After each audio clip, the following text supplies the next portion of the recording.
What's good, guys? So, try to get my audio a little better here, but got miners in the background, living the crypto dream, right? So, a few things I wanted to talk about. Um, I was on a different channel earlier today, a mining channel. It was Red Panda Mining. Um, any of my friends, family who are listening to this, y'all should go and check out that channel as well. So Red Panda Mining, dude's giving away quite a bit of stuff, like the Ice River. Let me get back over here. So the dude's giving away a bunch of stuff like the Ice River, KS0 Pro. So I mean, you got to take part in his live streams, but that's kind of cool because now at least I'm glad I found him for at least someone to ask a few other questions to, that a few issues that I'm experiencing. But also, he's giving away a S21. Ding, ding, ding. S21. That would be really cool because where I'm at right now, I mean, as far as the mining shed, I have now reached as far as I can go with the mining shed. With two 30 amp legs going to the mining shed. I'm at 81%. I guess utilization, maybe. I don't know what you would call it. So, and that's with S19J Pro at 104 terahash, and or two of those rather, and 8 of the L3 pluses. So for Scrypt and the L3 pluses for Scrypt. I don't know if anyone else is looking at your rewards in Doge, but that's kind of cool. And that's something else that I wanted to speak on in the beginning here, I would say, is so what happens when the block reward gets cut in half? What's going to happen to the hash?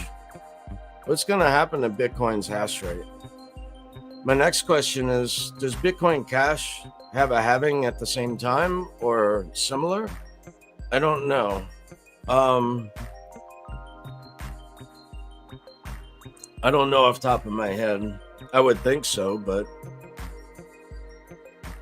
I mean, but that was 2017 when Bitcoin Cash came into. So I don't know, is that like, because it would have been 2016 that the halving of Bitcoin would have been. And then 2017, Roger Ver forked and did Bitcoin Cash. So I don't know. I think it's going to be really interesting to see what happens to the hash rate, and then what happens to the miners. Where do the miners go? Because you got to think, with the cost of electricity and the cost of the miner and all the other electrical that you have to get done, and the building where you're going to have it, all of this kind of stuff, different zoning things, different size panels, and all of this other kind of stuff, all the cables that connect everything, after all of that, and then you look at after the halving, all of the S19s, 17s, all of that kind of stuff, all of that, and who's using S9s? That's a damn good question. But what happens to those units? Do they become obsolete? And here's my thought. So One, I don't think so. They're so, I would say, distributed, decentralized. You know, the S19s are kind of like all over the place. I think you'll see the S19s remain online and mining, as well as I think it's a, I would say, a more attainable um, machine to to begin mining. Not everyone can just walk in with, I don't know, $7,500 for an S21, or plus, you know. Um, I mean, yeah, you can get them like off of FeeBay, for like $2,500, but got a tail light warranty with it too. So, I hope you're good taking them apart and dipping them in denatured alcohol and putting them all back together and all of that kind of stuff, which I am.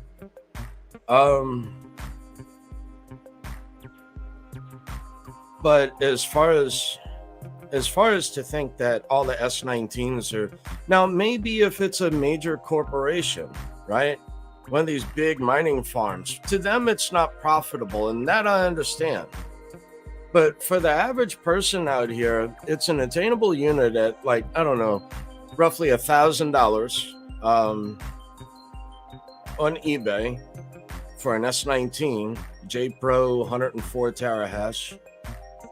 I'm of the opinion that that is more easily attainable for the average person to at least have a rig mining in their shed or two, but never to exceed 30, or I'm sorry, never to exceed 80% of what that circuit can. If you have a 30 amp circuit, don't exceed 80% of 30 amps.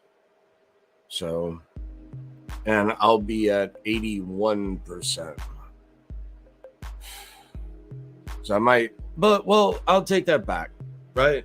Because I'm going to be running, I've got the fan shrouds, I've got the AC Infinity 8-inch fan with the two shop vac filters, air filters to stop the dust from going inside the unit and piped outside of the building. So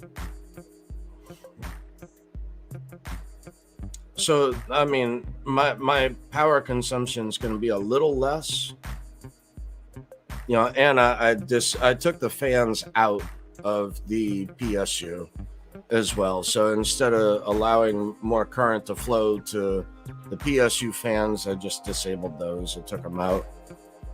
I'm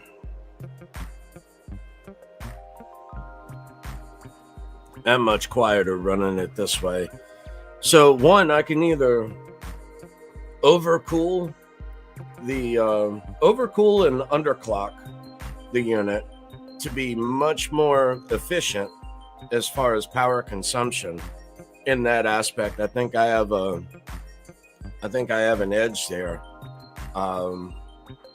Yes, I could run the fan much higher and then overclock the shit out of it, but it's not really what I'm looking at doing. I'm not really interested in just running all the chipsets as hot as they can get,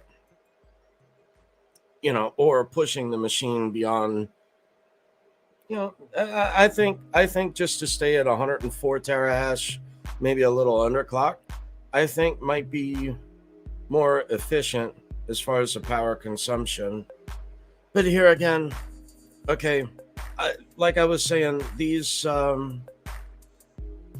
different corporations, these major miners out there, commercial enterprise miners, I think that they turn it for a profit to sell it to the exchanges immediately.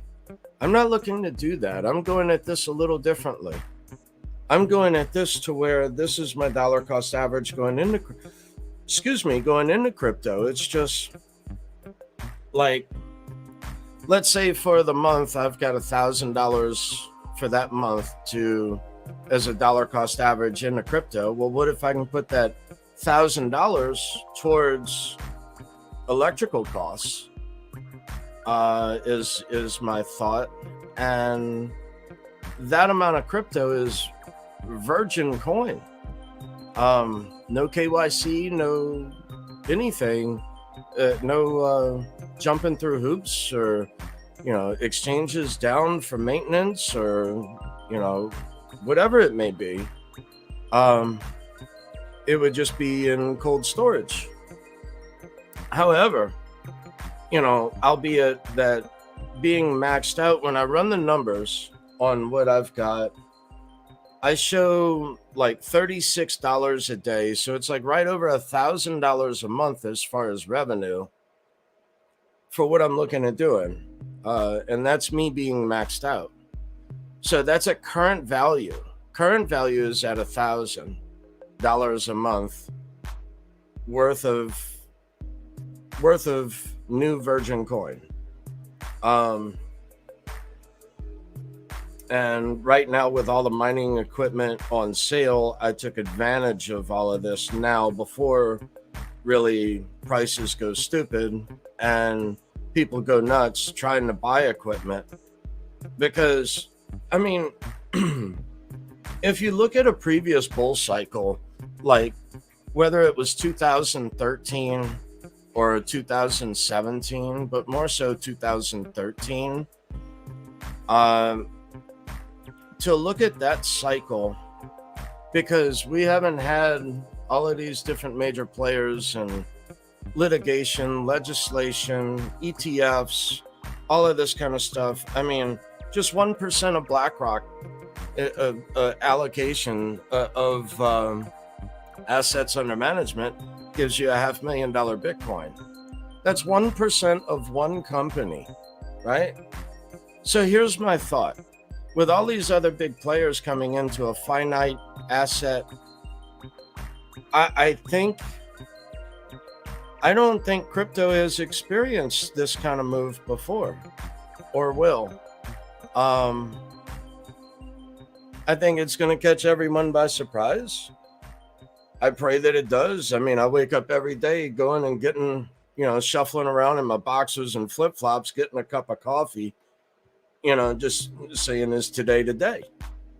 That's the way that it feels. However, so at $1,000 a month, that's basically another Social Security check that I would be able to just put all of that towards crypto.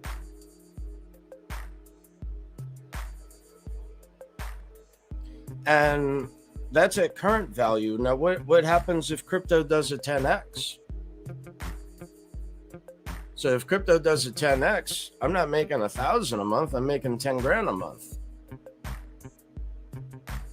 Just saying. I mean, I can afford to pay the electric costs now for the price to reflect my reward later.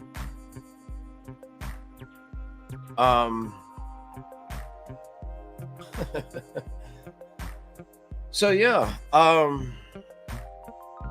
So I did great. Now it's something else I got to go speak to the CPA and the attorney about, right? Because do I need to file this under the S Corp as well? Or do I just leave everything in wallets that are completely offline and dormant, right? I don't know.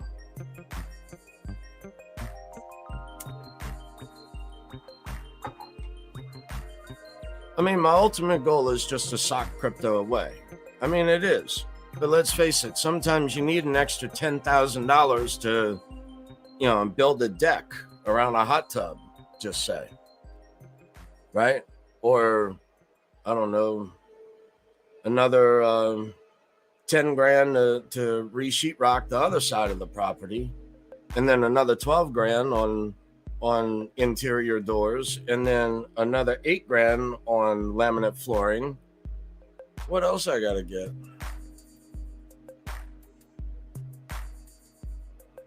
I mean, so now by doing these different things in this manner, so one, the mining shed, potential of, in my case, 10,000 a month is the way that I'm looking at this moving forward. And as well as the Southwood, the Airbnb that I'm redoing, the rental property from this last bull cycle, and taking profit and figuring out how to do this and do that while not losing my Social Security disability or my Medicare benefits. I wrote history in crypto for the disabled. I figured out how to use a trust, a supplemental needs trust, to be able to funnel my assets into, even the rental property. So now I own multiple businesses that I'll be running. So the Airbnb also has the potential for $10,000 a month revenue as well. So, great, home run. And also, while running the Airbnb, going back and forth, I still have to finish this other house as well. So it's a duplex. I live on one side and rent the other side out. But, after Hurricane Ida came through New Orleans and took out the brick and the mortar and made all the walls porous, all the insulation sheetrock got soaked. I had to rip everything out, bleach everything. It's been a hell of a ride, especially going blind in 2011, learning to use a computer without a mouse or a monitor through assistive technology like JAWS from Freedom Scientific, or Zoom Text, or now assistive tech comes in every PC. Just down at the bottom left of your keyboard, just press the Windows key. It's right between Control and Alt. Press and hold that key and press the plus and then the minus sign to zoom in and zoom out on whatever page you're looking at. So whether you're looking at code all day or whether you're going back and forth, you're getting older, eye issues, eye problems, like myself, diabetic retinopathy and glaucoma, it comes in every PC now. So just Windows key plus and minus to zoom in and zoom out. And I use a 32-inch monitor on top of that. So zoomed in at 300x. 3 to 400. It depends on what I'm trying to do. But anyway, so yeah, right now, in my opinion, for myself, actually, the S21 is, for me to get 4 of those, I can't afford 4 of those. I can't afford 2 of those right now. For what I've got into the mining shed currently, I've still got a long way to go on the rental property as it is. And now I'm going to have the mining shed set up right now, just 2 S19J Pro 104 terahash and 8 of the L3 pluses. And I'm maxed out on 230 amp legs with that. Because Ohm's law is E equals I divided by C. So if you take your wattage and divide that by your voltage, that gives you your amperage. So that way you know where you are as far as how much current you can safely draw. And also speak to an electrician, because I thought I was good with 12 gauge wire. Nope. No, 12 gauge isn't thick enough for a 30 amp leg. It's got to be 10 gauge wire and 10-3 gauge, or 10-3. 10-3 because it's 240 volts. So if you know your wattage, just say for easy math, just say your wattage is 2400 watts divided by 240 volts gives you 10 amps of current. So you'd be safe, out of you can't exceed 80%. You're not supposed to. Like I said, I'll be at 81, but when I take other measurements, like when I lower the wattage on the L3s down to like 600 and 630, something like that, I actually dropped my consumption down to 76%. So I'm fluctuating between 76 and 81% of each of those 30 amp circuits. Any more than that, and you take the risk of not having a good day and hiring attorneys to fight your insurance company. So I wouldn't suggest that. At least go get a free quote from an electrician before you get started. If because I reached my limit.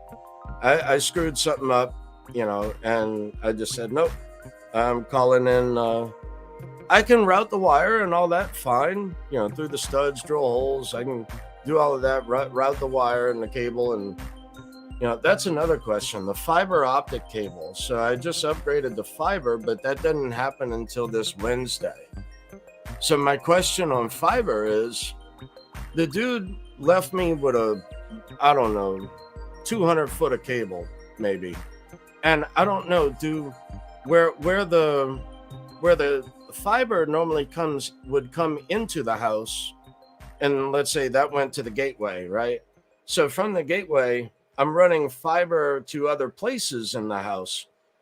If I want, say, 2 outlets, Ethernet outlets in the back room and 2 in the front room, would I have to run 2 lines, or can I just run 1 line and then splice off of that? So I don't know the answer to that, and I can't find the answer to that question on YouTube anywhere when doing any looking around on fiber and networking. I can't figure that out. So do I just run 1 fiber optic line, or do I run 2 to the same outlet to have 2 plugs at that outlet? I don't know. I never even ran Cat 6 wire before, or Cat 5. I was scratching my head as to why. Now I know why. Now it's because I want 2 miners in the back room, 2 miners in the front room, both sides of the duplex, and I want the shed. That's why. So anyway, so do I have to run a continuous line? Also, that's my second part of the question. Do I need to run a continuous line from the router, modem, whatever it is, where it comes into the house?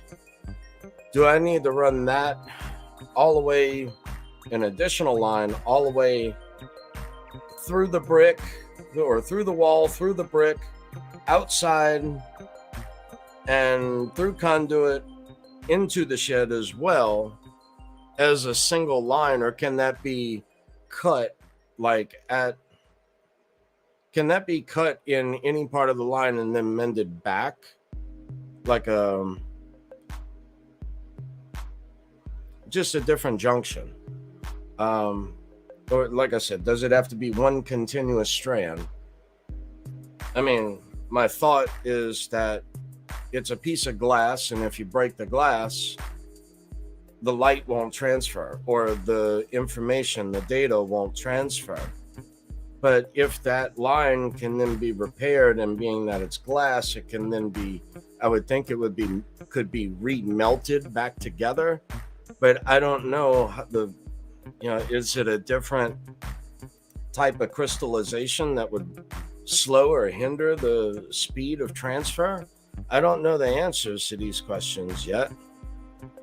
And that's kind of where I'm at. So fiber starts on Wednesday. The electrician is Monday, tomorrow.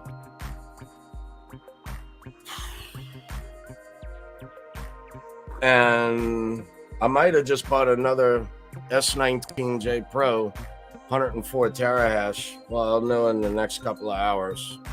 So, cheers. But yeah, the S21s right now, the 200 terahash. I think the one that Red Panda is giving away is like 195 terahash. Which even still, for the power consumption, It's just a little bit more power than the S19J Pro, but it's double the terahash. You know? I mean, that's the unit that I would love to get, but like I said, I go looking around and, the average person can't just afford to just drop, just say 10 grand, on 2 units, and it just, that's not the average person. And I'm not willing to sell 10 grand worth of crypto to do it either right now at these prices. I'm not willing to do that. Anyway.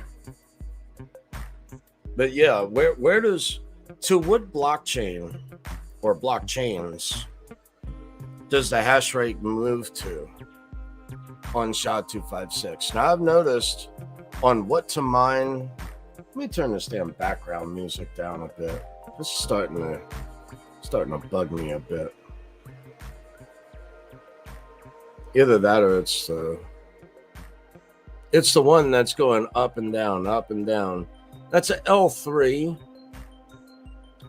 and the fan speeds are going up and down, up and down. So what I think I'm gonna do with that one, probably with all of them, is the Noctua fan upgrade, just to do it. I mean, to make it quiet, so that way I don't have to hear all of this. Anyway, I took them all apart and refurbished them, but yeah, it's the factory fans that I put back on, and fan speeds are like 1700 on fan 1, fan 2's like 2700, and then they bump around a bit, but my temperatures have never exceeded like 65 degrees Celsius. So I think it shuts down at like 80, but I've never tried to test it out. Like I said, when I got them, I took them completely apart, dipped them in denatured alcohol. You would not believe how filthy these things were. Even this S19J Pro that I got, it's like the person just took the front fans and the cover plate and just moved it over and then just sprayed it with compressed air. All he did was he compacted the very back end of the chipsets. I took it completely apart. I got out a paintbrush, and before I dipped them, I took the paintbrush and just lightly swept all the dust and stuff. I mean, it was caked. It was caked. I just did that before dipping it and using a paintbrush and the denatured alcohol to clean it. But yeah, and to think the amount of money that I paid for this one, I'm actually about to get this other one for much less. If that happens. If it don't happen, so be it. It wasn't meant to be. It's just, I saw it. It's like, you know what? Why not? I'll go for it. Not only that, I think, like I said, if I'm currently able to bring in, to have $1,000 a month revenue of crypto mining, what's it worth when crypto 10x's? It's like I'm earning $10,000 a month.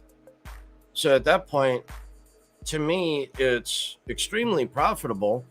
And at that point, I don't think that, I honestly don't think you'll be able to buy miners anywhere anymore.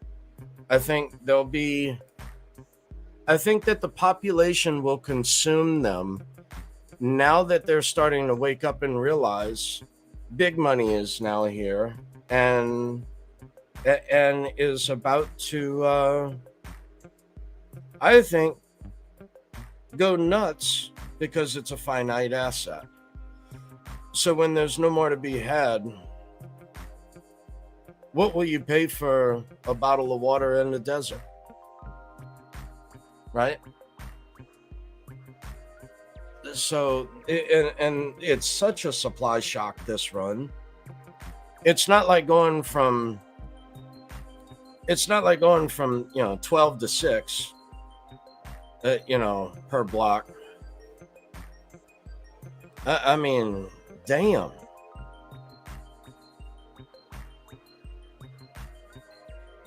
I mean, each cycle I've wanted to do this and start mining and get a little farm together.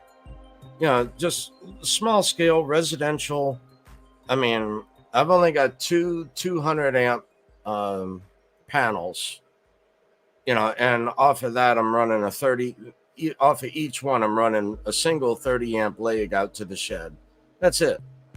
That's all I need. That's, like I said, if it ends up costing me $1,000 a month in electricity, for $1,000 a month worth of non KYC coins that I minted with no previous history, no blacklist BS I got to ever contend with, you know, fee base and,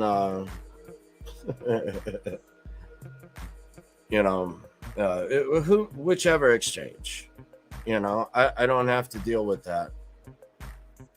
Just for a dollar cost average, and then the more I wish to move, the more you charge, and it's just like, why? I'd rather put that to better use as far as where I'm concerned. So I'm on Social Security disability. I got into crypto in 2014, hit a couple of home runs, and didn't take as much profit as I should have, like most. But I was able to do pretty well and, get to fixing up my rental property and then go get a guide dog. That's what my goal was this last cycle. And I should be able to achieve it. It's just a lot of freaking work, dude. I mean, you rip sheetrock out, you find problems, and it's like, why was this ever done? Like finding a wire, I almost clipped. It was like an extension cord from like the 1960s. And who knew, but that was a live wire that went to an outlet. That was hardwired to an outlet to power something else. And it's like, you don't do stupid shit. Either that or that was some Katrina bullshit that was done. That and I reframing a couple of walls. So they, I guess some technical genius wanted to, and reframe the wall, but didn't feel like drilling a hole and disconnecting the wire and running the wire through the studs, through the center of the studs. No, they'd rather just notch out, I don't know, just enough for the wire to sit behind the sheetrock, waiting for someone like me to come and put a screw through it. No, dude, you don't do shit like that. So it has been one thing after the next, after the next, after the next with this house. There was a good movie back in the 80s called The Money Pit, and it kind of feels like that. How long is it going to be till this happens? About 2 weeks. How long till it? About 2 weeks. How long? About 2 weeks. Everything's 2 weeks. How long did it take to build Rome? 2 weeks. Right. Sure.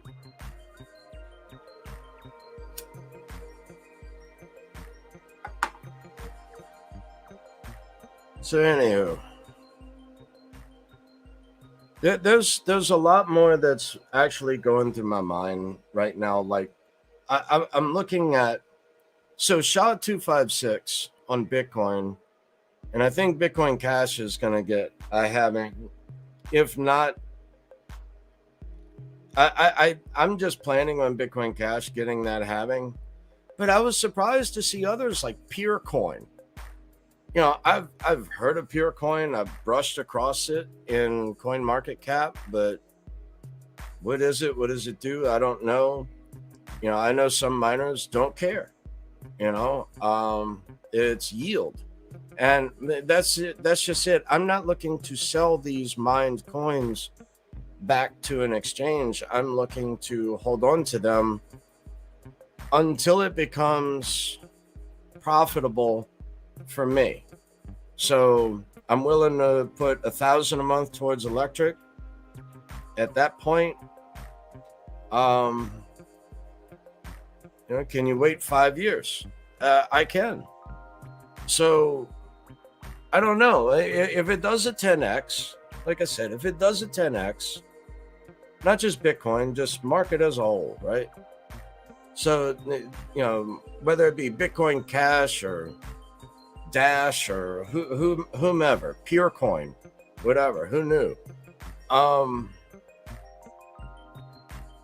you get a 10x. I mean, instead of making 1,000 a month, you're making 6 figures a year now. It's 120 grand a year. Granted, if you move it into fiat, I get that. But I would be looking for other assets, undervalued assets. Where could I use that crypto? Like back in the day, I don't know, 2014, 15, 16. Back then, there used to be websites out there where you could go to, and it would actually give you a full list and a breakdown of every single place where you could spend crypto. Not with like third-party apps and all of this, and download this and go get a gift card and swap it here and then transfer and hope nobody gets behind you in line, But that. Whatever happened to 10x, right? Where's that doctor at now? And then like all of these other places to be able to spend it, like I don't know, I heard that like crypto.com, you could put it on there. And also I got things from Coinbase years ago. I got things from Gemini. I never applied for it either. It's like, but I don't know.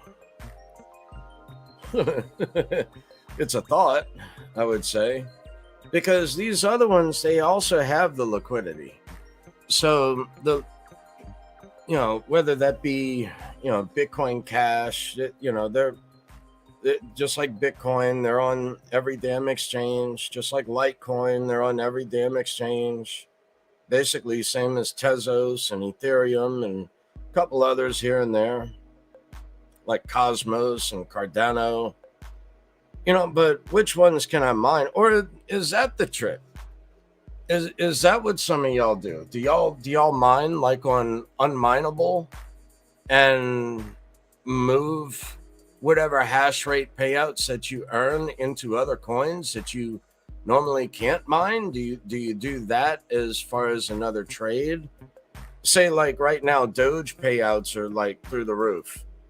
So what I earn in Doge, could I then wait for Doge? I mean, it's much easier to wait on Doge to go from 15 cents to 30 cents, right? So, and to take that at 30 cents, sell that and buy an undervalued asset, say like right now, if I wanted to mine on Digibyte, well, on SHA-256 or Scrypt, either one really, but the SHA-256 is what I'm looking at. However, the payouts remain the same based on the block reward. So my thought is, do I mine the asset that's paying the most? Albeit Purecoin, Dogecoin, Bitcoin Cash, or Bitcoin. Do I mine that because that's paying the most now, and then I can purchase a further undervalued asset of Digibyte? Just say, so instead of trying to mine, there'd be no way that amount of Digibyte would be mined to equal the amount that I'm be able to swap, minted Doge or whatever other coin for. So is that your game? I don't know. I'm just Different Thoughts by Jack Handey, right?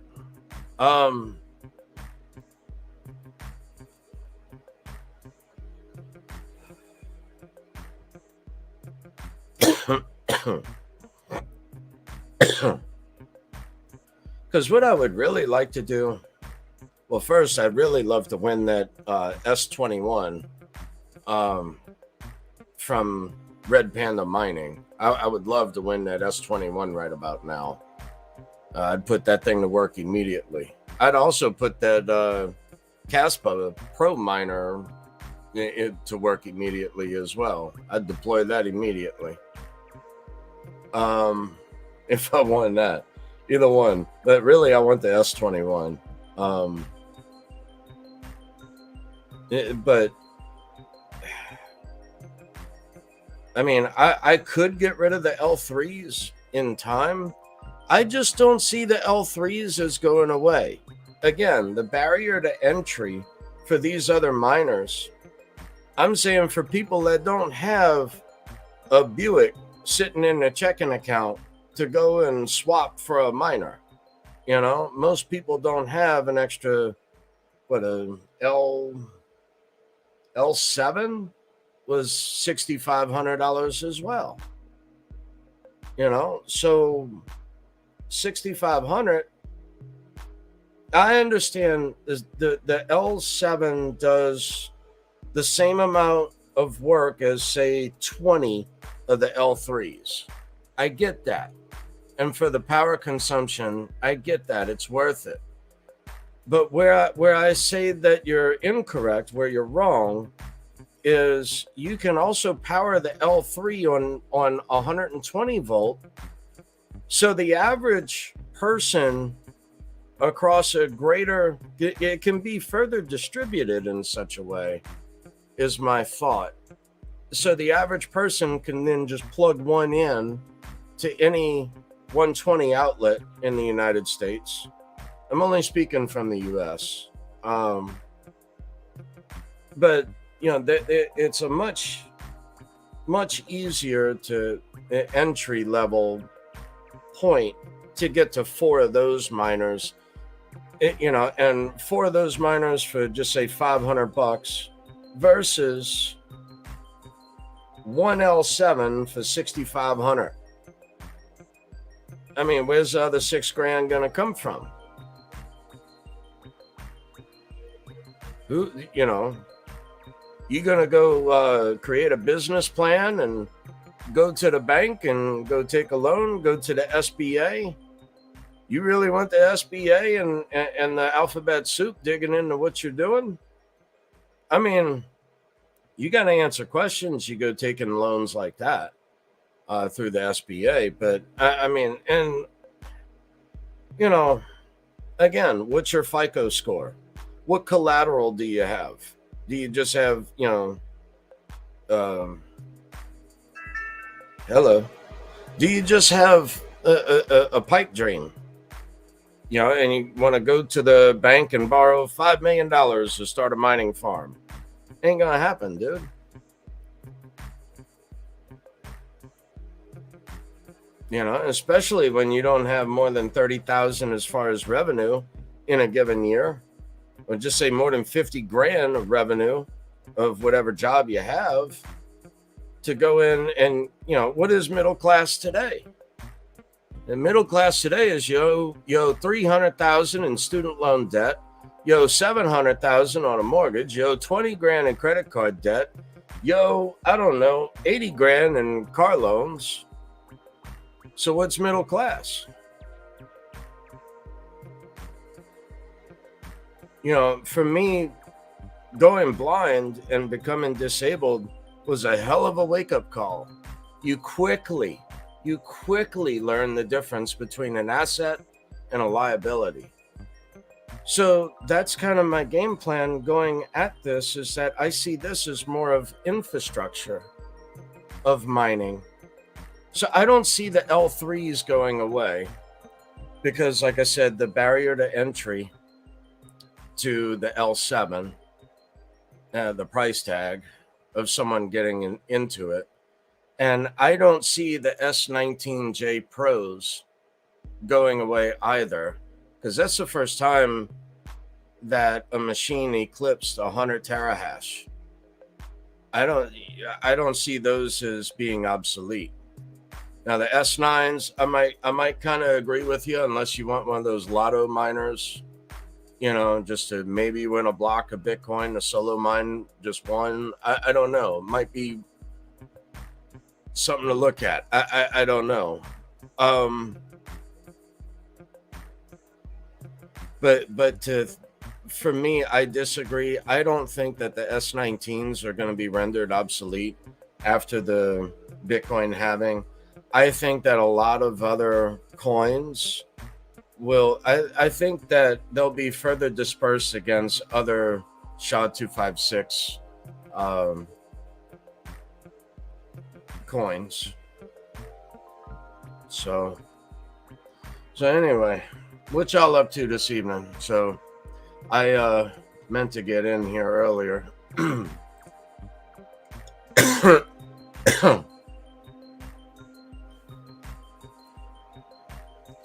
Is XPRT a good token to accumulate?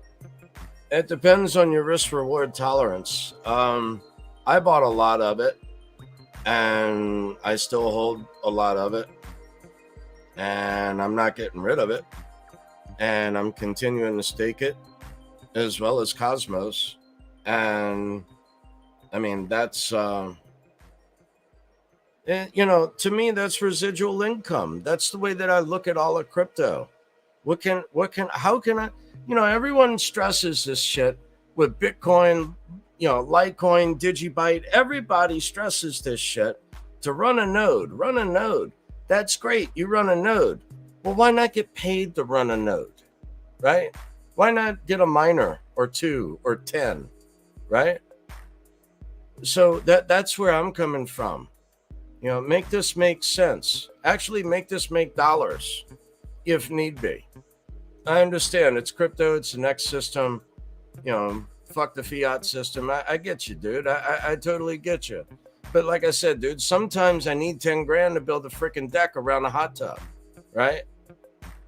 Just saying. The contractor, he don't take Litecoin. Just saying. You might know one that's different.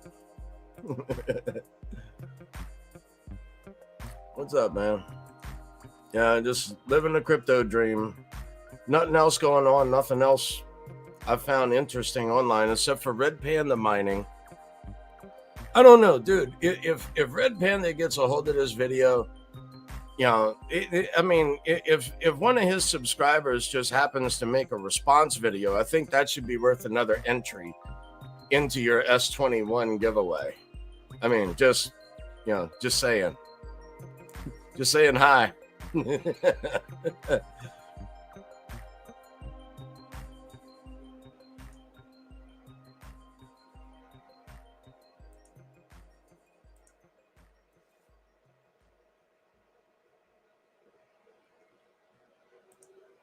Let's see, how many rigs are you running on what size service? No, I don't have a dedicated panel. Just where power comes in off the light pole. I've got, okay, so it's a duplex. So I have 2 different houses. So I have 2 separate 200 amp panels that were, I had all the electric redone when I did all the elevation on the property and all that kind of stuff. So put a lot of work into it, but it's 200 amp panels, and from each of those 200 amp panels, I got a 30 amp leg off of each of those running out to the shed. But from the inside of the house, so that way then I have a breaker on the inside of the house. I have a separate panel inside the house, so from that panel I can then flip the breaker on the inside of the house to then hopefully not run out to the shed with a fire extinguisher. But no, I'm at 81% of 30 amps is what my current draw is going to be, what I calculate out.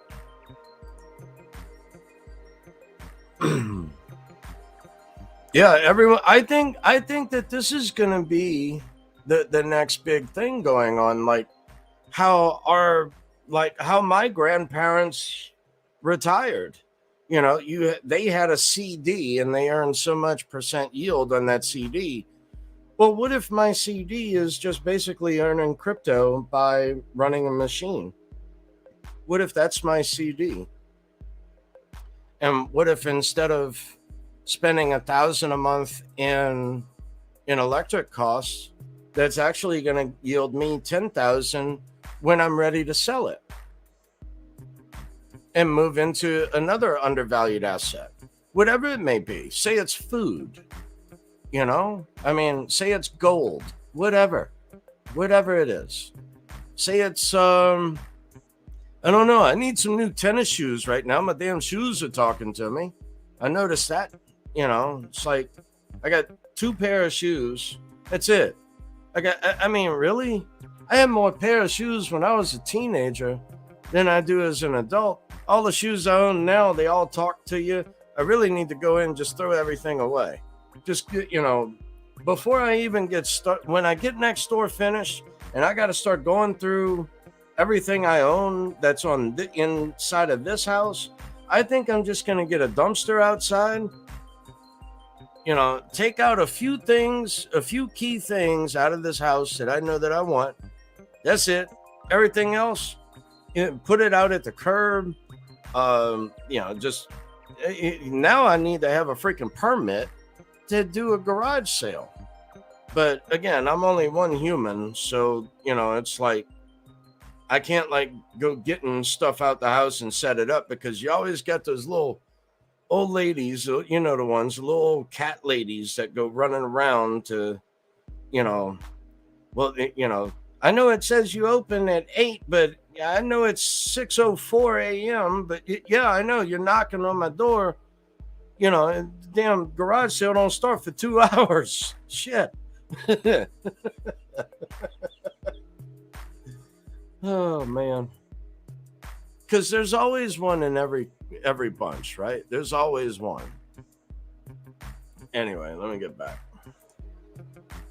XPRT, a good token to accumulate. Again, depends upon your risk tolerance.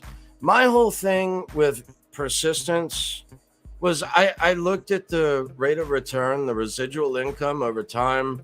Now, what really crushed persistence, XPRT, and what really crushed Cosmos were the ties to Alameda with SBF. That's what really crushed them. So I don't know. Buy the FUD maybe. But here again, I'm not buying anymore. I already bought my bags have been packed. My bags have been packed, and I'm just letting it sit there and stake and compound.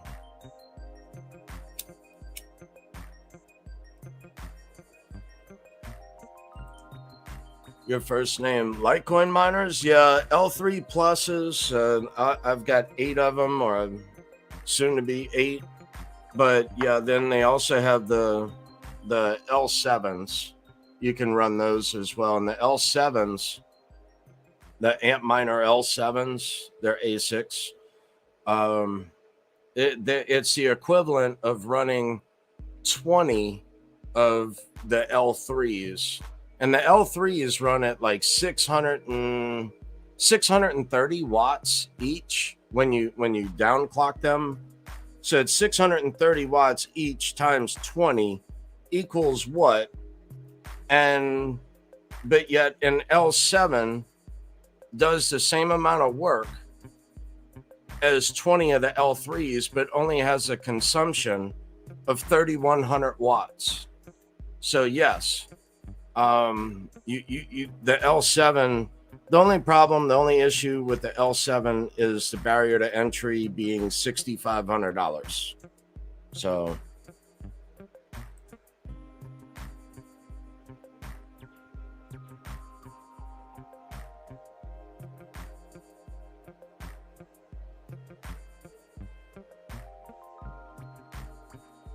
your average price is $650.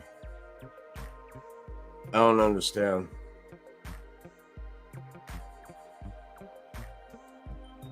Well, the thing is, whether it's miners that, if you're scared to buy more, or whether it's crypto, and you feel that you're over leveraged in whichever way, and you can't sleep well at night, make it to where you can sleep well at night. I understand crypto and mining and all of this and trying to do a lot of this. It's a real mind fuck. I mean, it really is. I've talked myself into bad situations. I've talked myself out of a few good ones. You know, um, I've had dumb luck, I've had no luck, and I've had pretty good luck. So, what's good, man? I'm just catching up on the chat, y'all. I've been a little. I got a few things on my mind, with all of this. Ribeye sounds good, dude. I ain't had a steak in a while since last time Javier came through here and whipped up a. I had my first porterhouse. I had no idea that was what a porterhouse was, but that was my first one. So it was extremely good. Yeah, Red Panda Mining. He's giving away a S21. So y'all go follow him there and tell him Blind Dave sent you. Maybe he'll give me an extra entry for it for doing a video. As far as a response and tagging these other people in it. So yeah, I'll do that as well too. So, but that was not part of the prerequisites. It's just something I thought of maybe for extra credit. That's all. And it's near and dear to my heart right now because this is exactly what I'm doing, is building a mining shed. And I can't. I don't think that. I don't think that the S19s are going away. Like I said, it was the first time the machine broke 100 terahash. The older miners, the S9s, yeah, I think I see those going away, except for these people that try to run an ASIC off of a thumb drive to a Raspberry Pi or something, something like that.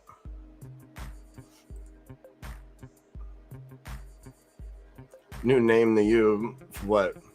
Red Panda? Yeah, Red Panda's been around a while. I remember him years ago. I used to listen to him, but I couldn't comment on YouTube. Now I've got a YouTube channel. Now I can broadcast at will. It's like, this is pretty cool. It's fun for me. This is just something I like and I dig, and I'm like knee deep in all of this stuff anyway. So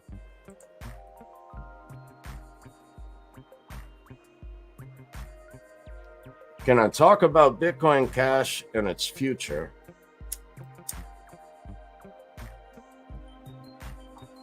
Okay.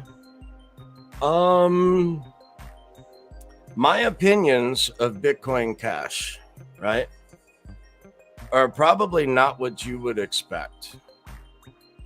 I actually scratch my head on this a lot as of recent, because with the halving of Bitcoin and the difficulty adjustment of Bitcoin takes 2 weeks for a difficulty adjustment. If the hash just drops off a cliff, then what? And so my thought is, with the difficulty adjustment on Bitcoin Cash, it's real-time difficulty adjustment that was adopted from Digibyte. Digibyte uses DigiShield Multi-Shield. That is exactly what fixed Bitcoin Cash with the real-time difficulty adjustment, as well as that's what fixed Doge back in 2014, as well as Verge, as well as a few other blockchains out here.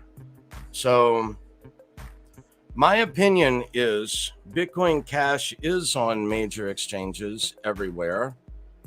It may not have the same adoption in the United States. as it would in, say, Singapore or South Korea, or albeit Thailand, even.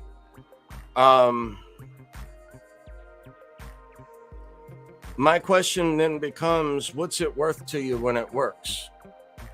So I think that it does solve some problems, but it doesn't have the community, and it doesn't have near the amount of mining as Bitcoin does. It doesn't.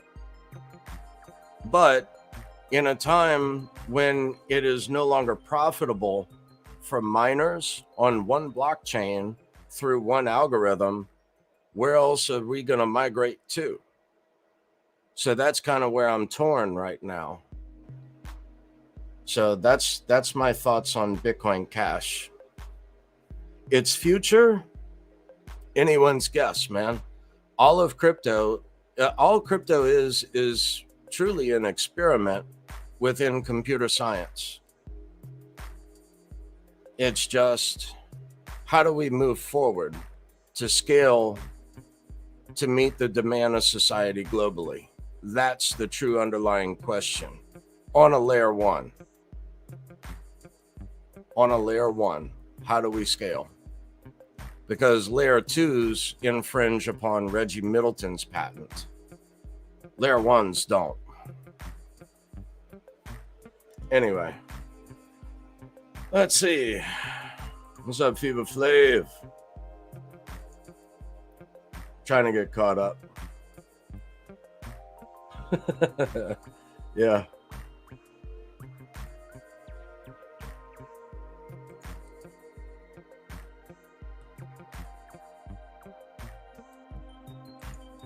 Told him electrical computation.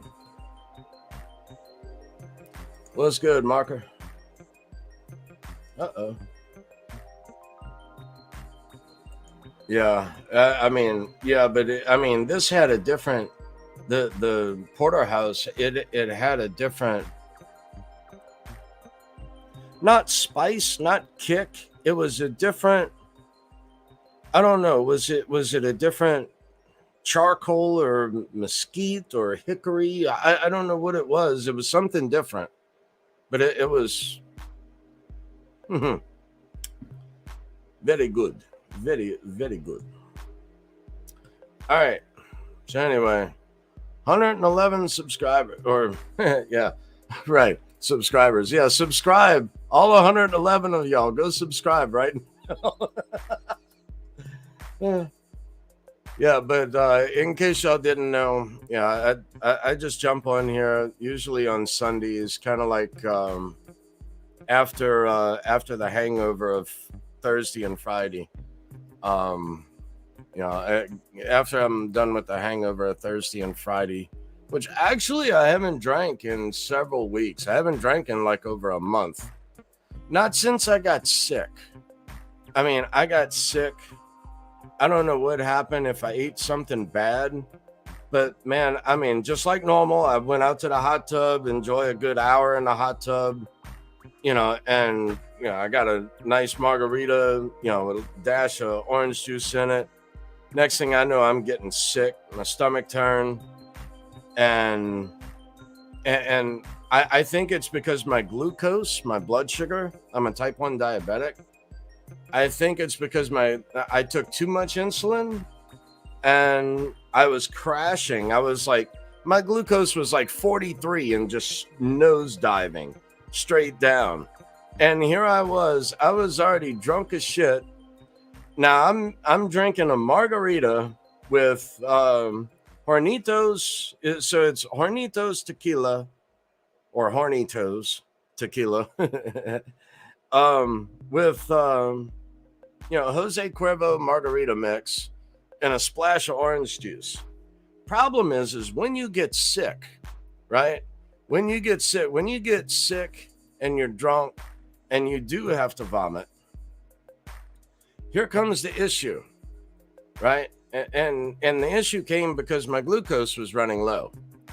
Now there was nothing else in the house. I had no other kind of ding dongs or Twinkies, or I didn't even have a freaking slice of bread. There was no other source of carbohydrates in the house except for margarita mix and orange juice.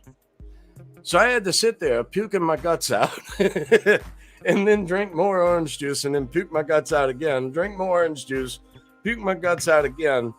So yeah, it's been a little while since I've had a drink now. You know, that kind of rubs you the wrong way after that. I mean, it was not fun whatsoever, and there was nothing else I could do about it. I mean, I had to have some sort of carbohydrates to pick my glucose back up. Like I said, glucose was 43 and just nosediving, and it's like I don't have shit in the house to eat. You know, again, living the crypto dream. It's like I got money, but you know, I got no food in the house. Now what? Enter DoorDash. $80 for a damn cheeseburger. Ain't that some shit? But no, it's not $80 for a cheeseburger. It was going to be $81 for fried catfish and shrimp with soft shell fried crab on top of a pasta. It's like it's sort of like a shrimp fettuccine. It's sort of an Alfredo sauce, but it's a little more dressed up than that.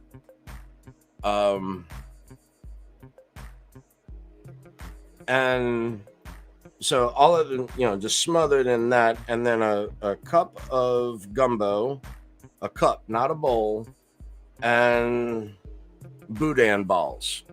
And the boudin balls and all of this together was going to be like $81. I'm like, you bumped your fucking head. $81 for one man to eat? I mean, and I can remember eating like that every single meal like that as a child. I mean, whatever. I mean, but we own Don Seafood in New Orleans, you know, wholesale. So, I mean, we knew every restaurant. We knew, I mean, and before the seafood business, we owned New Orleans Ice Company. So, my grandfather had to quit school in the 3rd grade to go deliver ice to all the restaurants.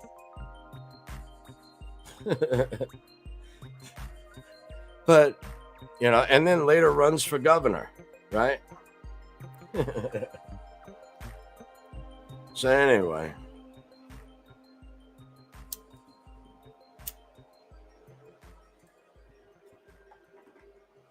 my thing is there's no fixing this system. It's too far gone. And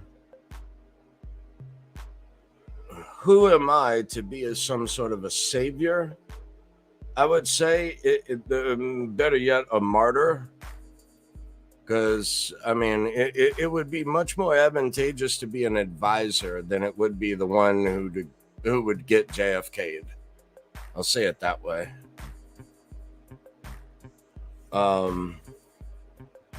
Besides, you know, these people that are in, you know, so-called power, they're just puppets. Campaign contributions. And backroom deals, you know, so that way you enter Congress a millionaire, you leave a billionaire, you know, and then you move to Florida to pay your fair share, right, Nancy?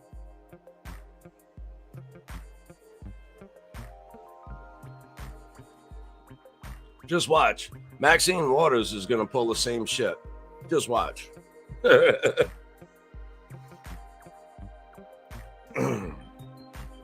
Yeah, I'm seeing in my head a mass exodus from certain states, and they're actually even trying to tax and fine these people for even selling their houses within those states to move. What?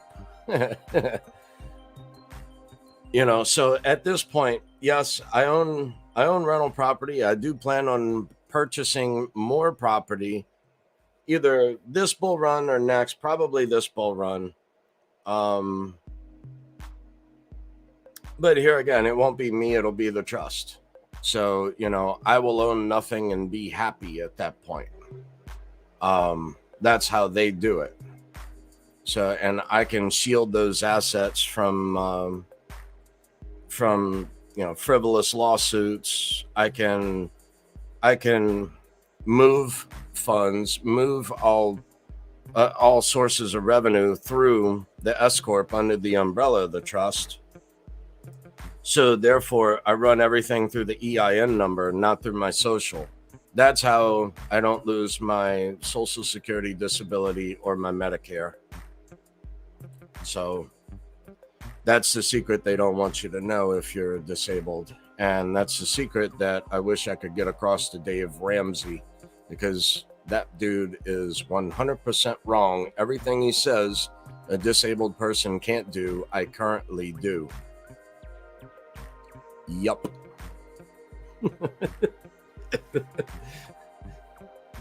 So anyway, I had to figure out a way. That's all there was to it. Either that or I was, almost moved to Mexico. Same elevation and climate as Denver. So it was just basically going to be a vacation. But at that time, I had no idea the state, where the rental property stood as far as needing repairs. I didn't know it was going to take this much work. Because my thought was I could just rent out both sides of the duplex and just go move to Mexico and then, still remain a U.S. citizen on a $20 visa. And still get and live off the Social Security, disability while vacationing in Mexico. So that was my thought and my plan. And right outside of Guadalajara, which is major medical, which, that's what I have to do. So again, like going in search of other nation states for tax advantages with crypto. It's like, you look at Puerto Rico. Try to say that properly now. Puerto Rico is Article 22 is for personal, and Article 20 is for business, for lower tax rates, and or zero in capital gains for crypto. The exchanges, you have to live there for 6 months out of the year, which I'm good with. I mean, no wife, no kids. Okay, where are we going? So to do that, but someone was telling me there's some new article, like Article 16, that is either changing the rules to where it's not as lucrative. I'm not 100% sure as of late, but at the least right now, I'll be a dual citizen of, what is it? Not Guam. Is it? No. Darn it. Where was it? I'll think of it in a minute. But anyway, to go ahead and get my ID there, Palau. So in Palau, you can get a Palau ID and you can bypass the KYC as a United States citizen. So on most other exchanges, some you cannot, but most you can. So I'm looking into that as well, because you can purchase it for a certain period of time, even for a month or something like that. So, and how often are they going to go re-KYCing you after you've already shown a passport and an ID to that nation? So again, just another thought to stay ahead of the curve a little bit.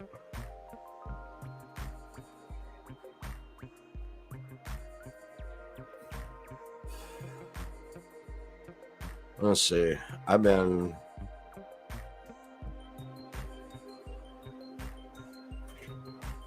forgot where I was here. Let's see.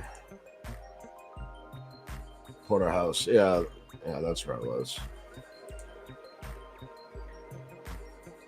Yeah, hit the like button and share the video. Get it out there and go tag Red Panda in this one. So to Red Panda, dude, I still got a few questions on a couple of things. Nothing I don't think you would not be able to answer. It's just when I go looking for these answers, like on YouTube, dude, I've been looking and looking and looking, and I can't find the answers to what I'm wanting to do as far as the networking to each of these units, and or a mesh network. Like, what was it? EERO. There was a EERO 6 plus, and now there's some 7 version. But the 7 is just, I think, ludicrous for someone like myself. Um, but to the miners that are out in the shed, would that work to be able to plug in, say, a gigabit Netgear 8-way switch or a 16-way switch, just to be able to plug in others, just unmanaged, but and moreover, the fiber optic cable to run out to the shed and throughout the house. So I have a couple of networking questions, really, not so much with particular miners and hash rate and earnings and all of that. I know you're bombarded with people or by people with those questions, and I've already figured all that out. And the electrical and all that, I figured all that out. It's just really the networking that I have questions on, and or other questions as far as, like, maybe what do you wish you'd have done different starting out? Do you wish you'd have done more wire? Do you wish you'd have done thicker wire?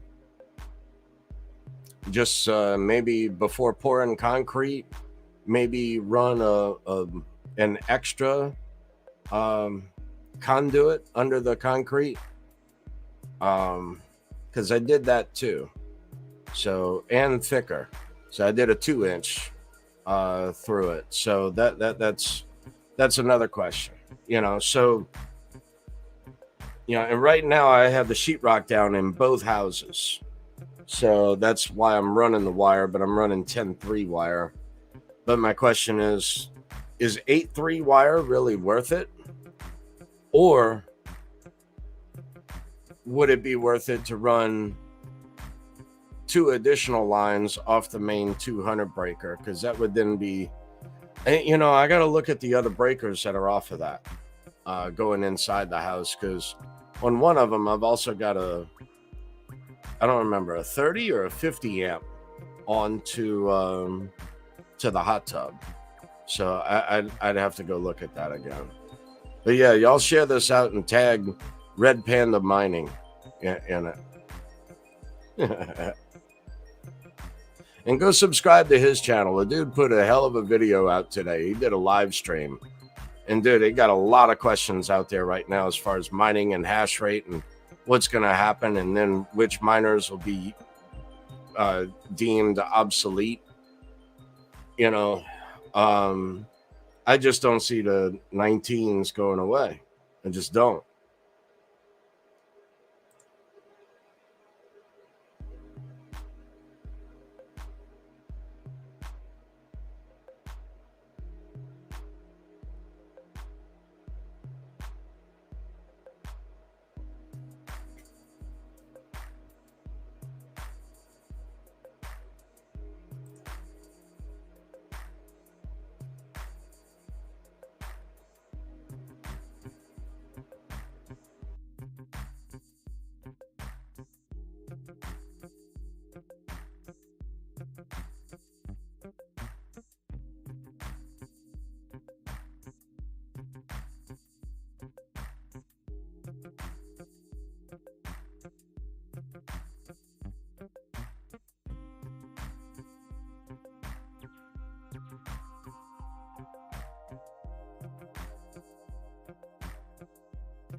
I never really realized how loud these things were, even though they're underclocked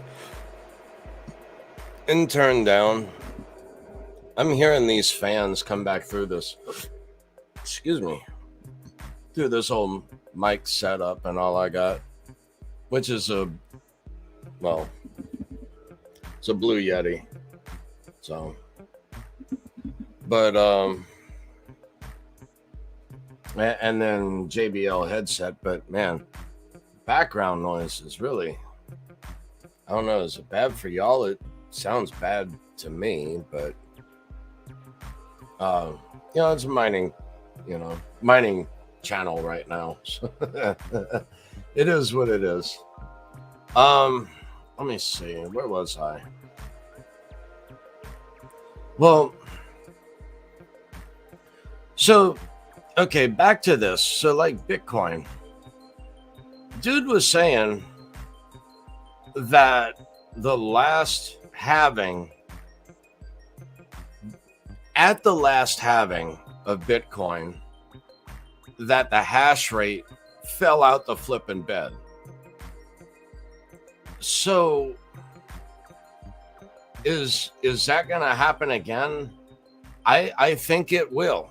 And I think it will because it'll be the commercial size operations shutting down. But the individual miners, I don't think out there, people like myself, I don't think their miners are going to shut down. They've already invested either as much as they had into these miners, or they can't afford the replacements. So, like I said, the S21 is like $6,000, 6,500. Same thing with an L7. It's like, why? Why would I do that now? Or is there another version of an L7 gonna shortly come out and then make the L7 more attainable? That would be really cool. Or will I have to wait another 4 years for that miner? I don't know.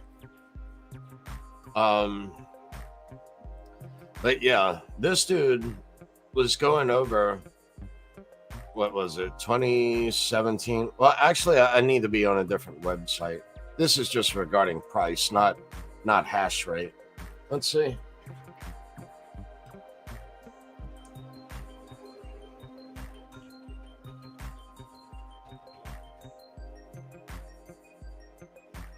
Can y'all see that? No, you cannot. Why will it not? I have to stop screen to be able to show that to y'all. Wait. No, there we go. All right, cool. So whattomine.com. So right here, just say we want to go to, where's Shaw?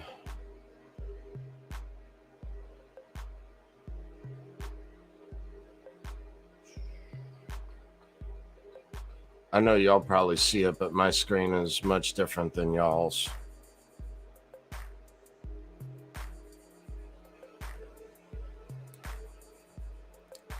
Let's see. That's because I'm on GPU. I got to go to ASIC. All right. So SHA-256. All right. And let's go to ASICs. And then way down here. S19J Pro. Now, this is something interesting.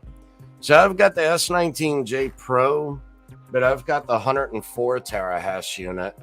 However, I can overclock it to like 125 terahash with the AC Infinity duct fan and shrouds and all the stuff I'm running with it. So, I mean, this might be a decent comparison at 122 terahash. So per day, it looks like $13.59. And that's mining XEC. XEC. What the flip is XEC? eCash. Who knew? Like I said, another SHA-256. eCash is More profitable to mine at the moment.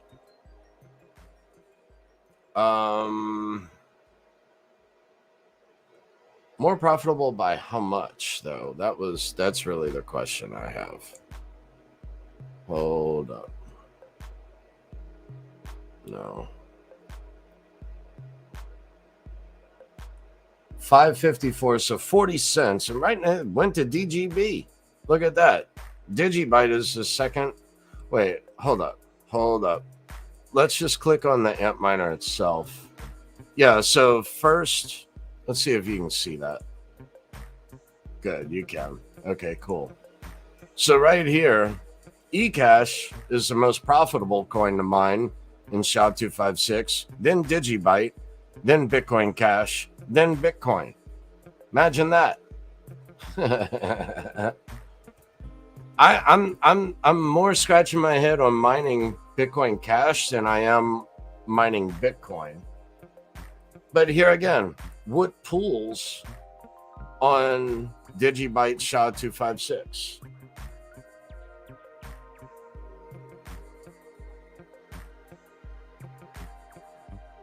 Zerg pool, again, you can only be in the EU there. And their fee, they take 0.5% of your yield, of your earnings. Z pool, DGB 256, 3.02 petahash.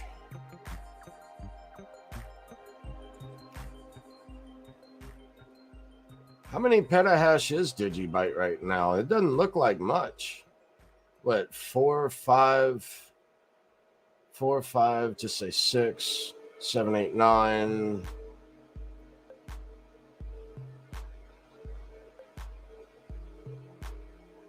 Just say 10 petahash.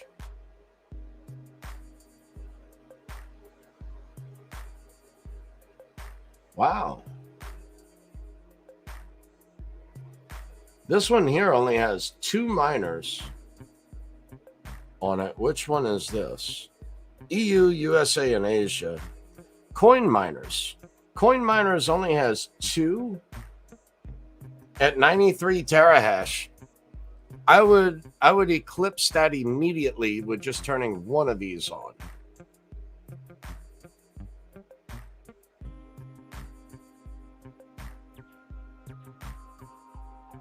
And then there was 3. Oh, shit. 206 miners.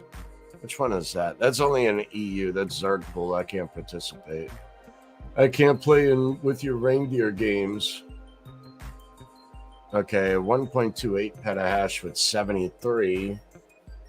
And that is Z pool. So let's just go take a look, see, right?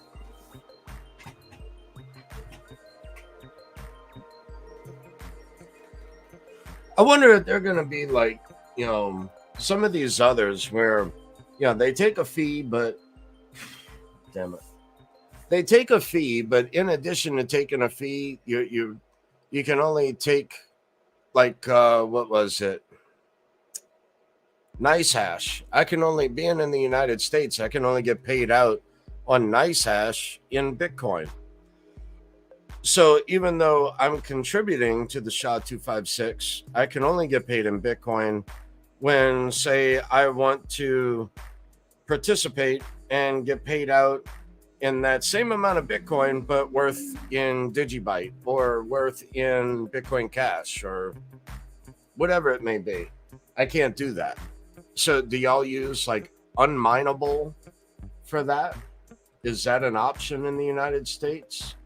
And my next question is this exchange, I'm trying to like speed read a little, or trying to. And Ravencoin, really?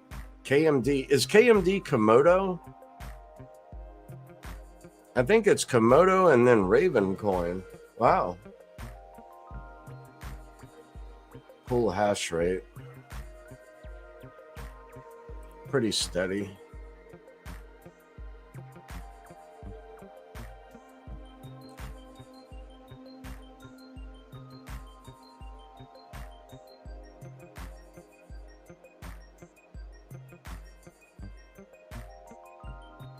See, when y'all start adding all of this other shit, flux rewards and shit, man, I start scratching my head. Is that I hate to use the S word, but it sounds like, you know, it sounds like a tone vase at that point.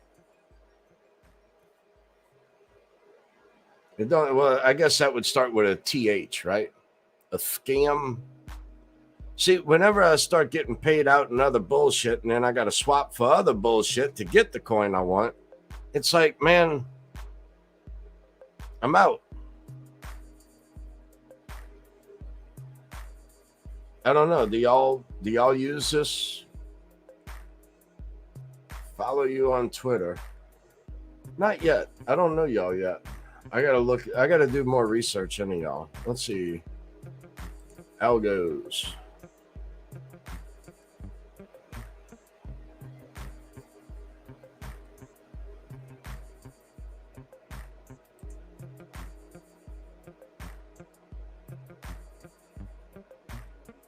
Y'all mine on Skyne?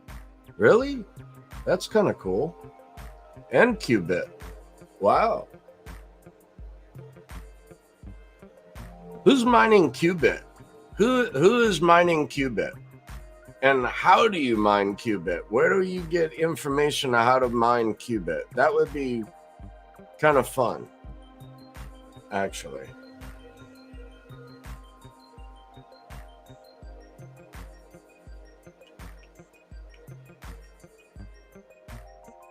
Stratum generator region. Let's go North America.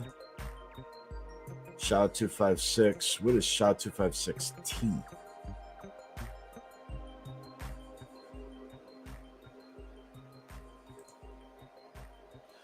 Y'all be careful with some of these players out here. They And what the fuck is Zap? Zap?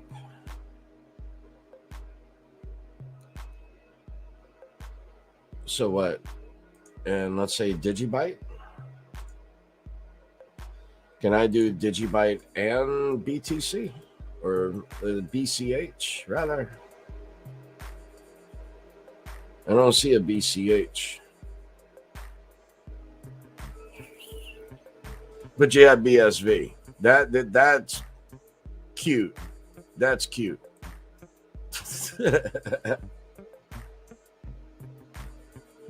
All right, let's see. Icon table. Currently mining.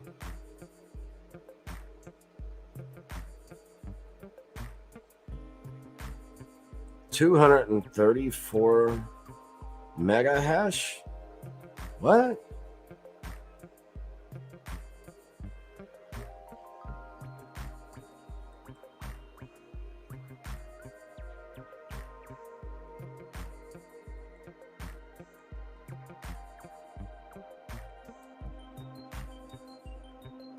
I don't know. I gotta. That's why I'm here.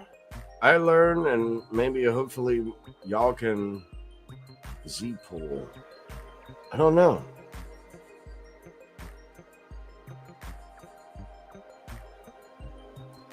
I can mine Bitcoin Gold, but not SV. I mean, but not Bitcore. Really? Mega BTX? Really? No. That's not Bitcoin. Or Bitcorn. That's not Bitcorn.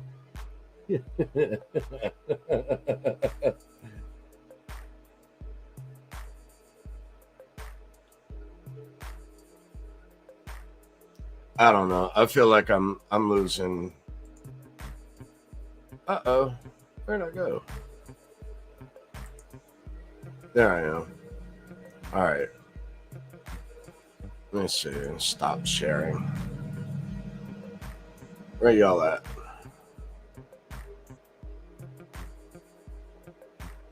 Float your work van over. All right. Go to Puerto Rico.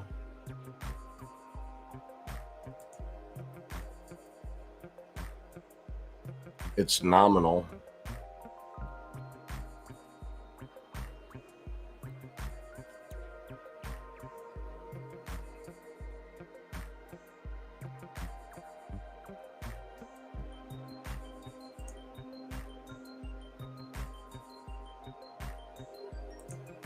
Have a good one.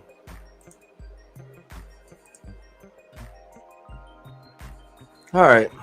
So 123 live. So I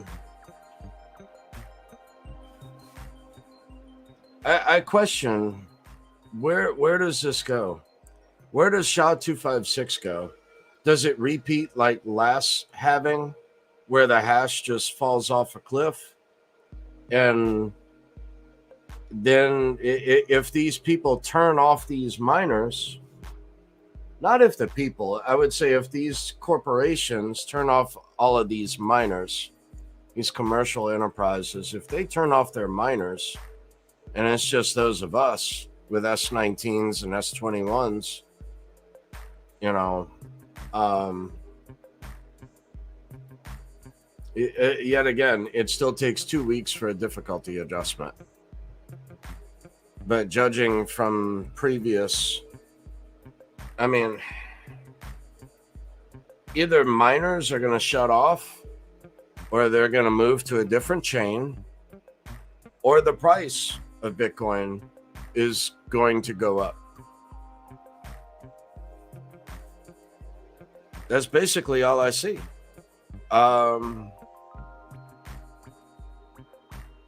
Again, when looking at ETFs and all of these other players coming on board, as soon as you mine the coin, they want it. Well, yet again, let's say they run up the price of Bitcoin, and then they buy it from you, and then they raise the price of gold to $35 an ounce, like they've already done to us once before. From $20 to $35 an ounce. What if some shit like that were to happen again, right? And then the only way that you or I could acquire Bitcoin is to mine it into existence. Because that's another big thing that's going to be coming March, April of 2025 when they go after exchanges. They've already said it in legislation. So what happens then? I don't know. But even if I have to go dark and just mine to unknown wallets, because you can change your wallets as often as you like, and you can create infinite wallets. So, I mean, a lot's about to go down in the next year.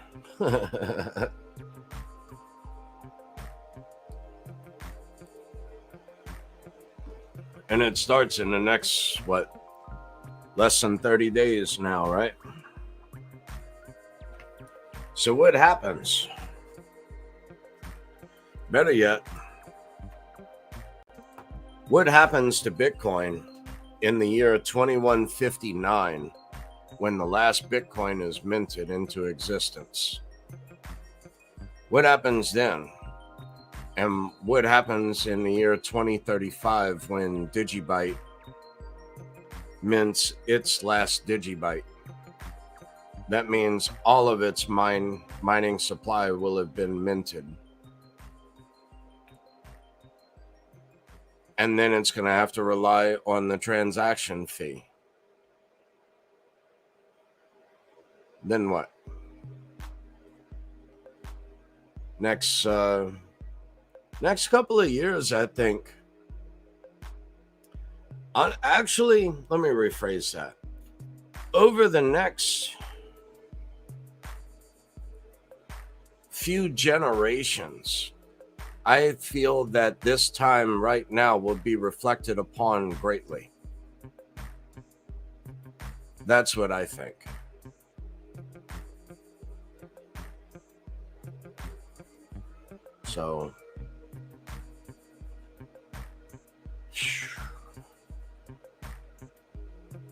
So yeah, SHA-256. Where do we go from here?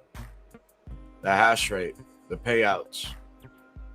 What chain do we migrate to if And here again, if the hash rate falls out the freaking bed, do you just leave the miner running because now your payouts will be greater?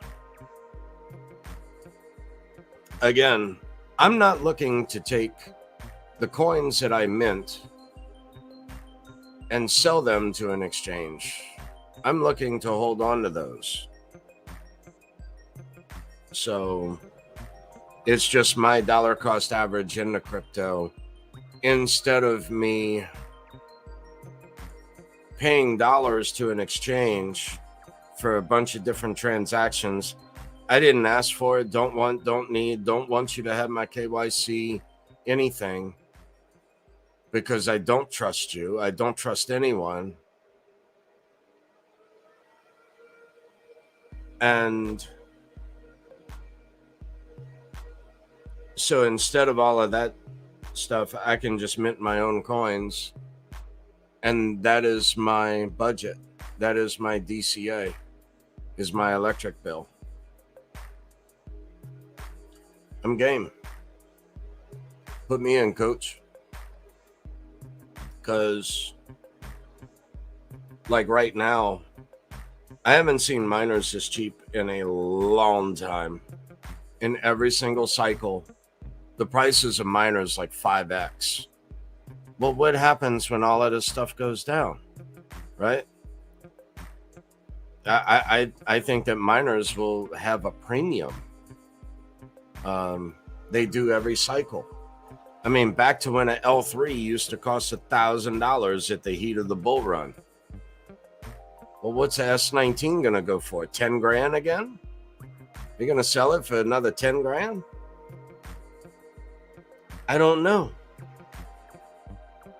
What's the S21 worth at when if a lot of ifs, right? But you know, what do you do? Do you just wait and say, oh, I'll know what to do? Or do you think out what you're going to do and have a plan and trade your plan? I think that way is better, to have a plan, to know when X figure executes, I do a limit sell. I don't know. Maybe.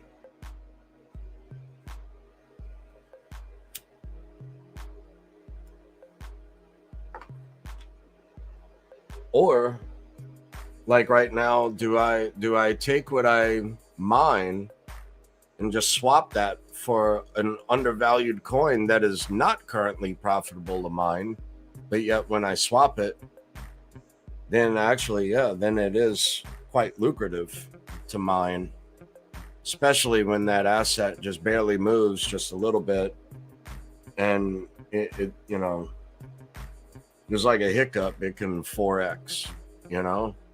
I mean, just take, for example, Doge. I mean, look, be it a joke coin, be it a poke at the Federal Reserve for having an infinite supply. Look, I get it, right? My thing is the amount of yield generated from that at 15 cents, and then say it, what, 4x's, so that would be 60 cents. You think Bitcoin is going to 4x that quick? I'm not saying it can't happen. I'm saying it's more likely for Bitcoin to get a rise and for Elon to go doing different social media and whatever and trying to push more Doge, I guess. I don't know. You know, the interesting thing with Doge, I will say a few things on Doge. With Doge, it's interesting to me to think that it is merge mined with Litecoin. So now I think I understand the benefit. But the benefit to me would not come out until the year 2159, something like that. shortly after Bitcoin's last coin created. Well, the same with Litecoin, like maybe a 5-10 year difference,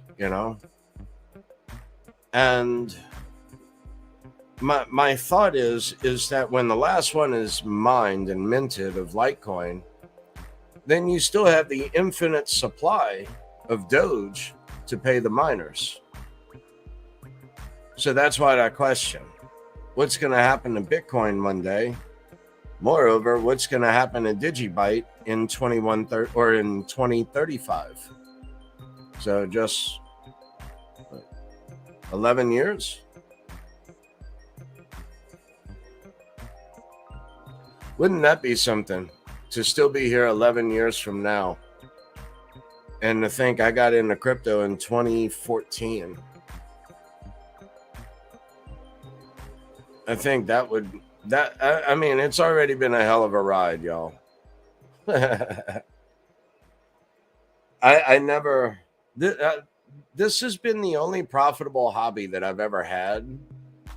And my mother was so right. She told me, she said, look, you being a blind cookie boy, because yes, I worked at Great American Cookies. I was a baker. I would knead all the cookie cakes into whatever shape needed, and I would bake them off, and I would also scoop out cookies and bake them off. And I wasn't scared of the oven. I mean, my degree is automotive technology. I've worked on hot engines my whole life. So the heat wasn't something that scared me. Anyway, my mother told me, she said, you're no longer the blind cookie boy. She said, this is now your job. She's right.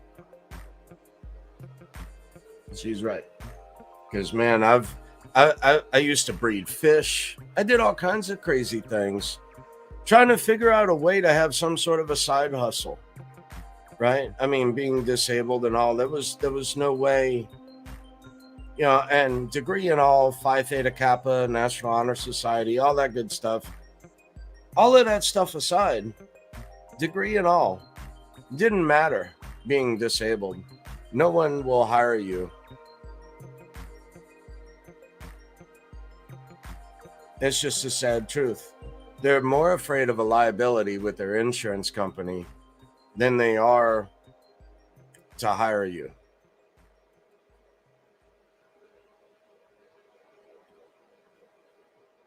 Even though you've run a $3 million business before of your own. But yet, the management that was there didn't have a clue at all. They didn't. I mean, I was in charge of everything, payroll, accounts receivable, accounts payable, fleet accounts, insurance. I mean, having to represent the company as an expert witness in a court of law, all of that. So to go from that to nothing, being disabled, to go from what? The least amount I made was like $63,000 in 1 year. I remember that. So that was the least amount I made. So to go from 60 grand a year, just say roughly, down to, what did I get? $1,100 a month for Social Security. It's a big difference, yo. All the toys had to go. The Corvette, the Harley, the Toyota Camry, the Sentra, the boat, the camper, the truck, all of it. It's all gone.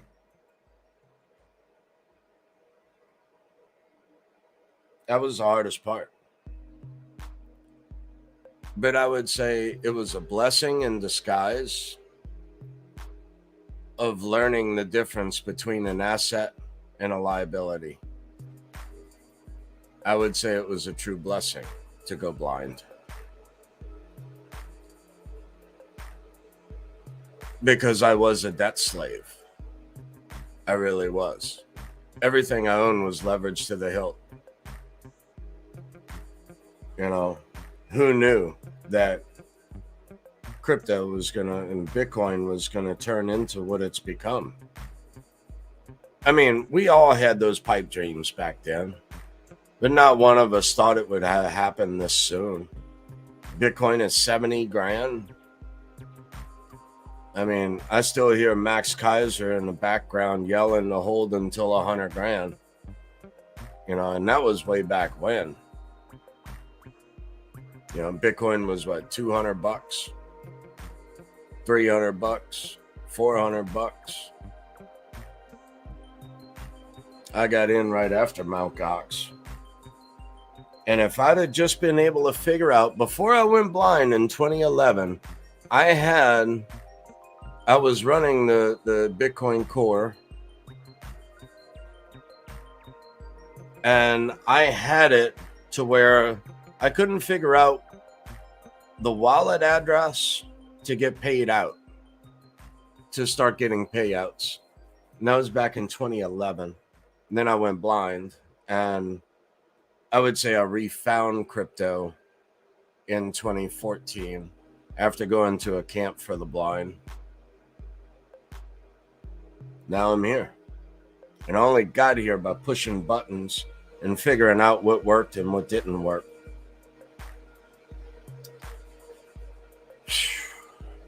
So yeah, y'all, it's been a wild ride. And I sincerely think that the next couple of years are going to surprise us all. That's just where I'm at. And now at least I own the infrastructure to at least have a residual income from mining for the future in a time of uncertainty. Because where else are you going to chase yield? In what? Short-term treasury? Muni bond? I don't think so. Ask yourself why. Especially with the inverse yield curve. And then the Federal Reserve comes out. I mean, they're grasping at straws.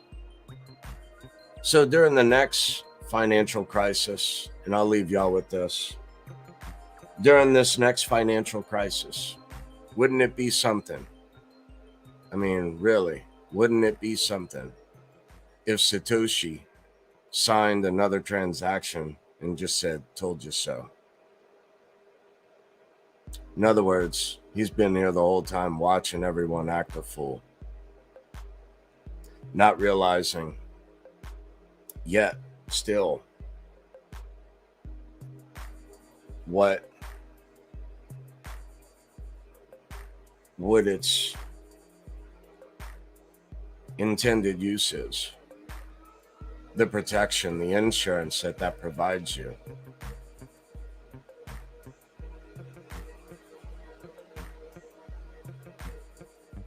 So anyway,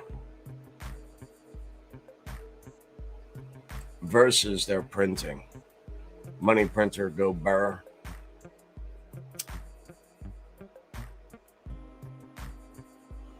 So yeah, we'll get caught back up over here on the chat. I don't know where y'all are at. Oh, good. Nobody typed anything. Great. Y'all are all just listening. Okay, well, since you're listening, go hit the subscribe button and share this video out and tag Red Panda Mining in it as well. So send this out his way. I got a couple of questions, and nothing difficult. Nothing really as far as electrical. It's more so just a networking to the mining shed and distribution from the gateway. So those are more so my questions. So anyway, let's see. Where is? Do I have? No, I don't have.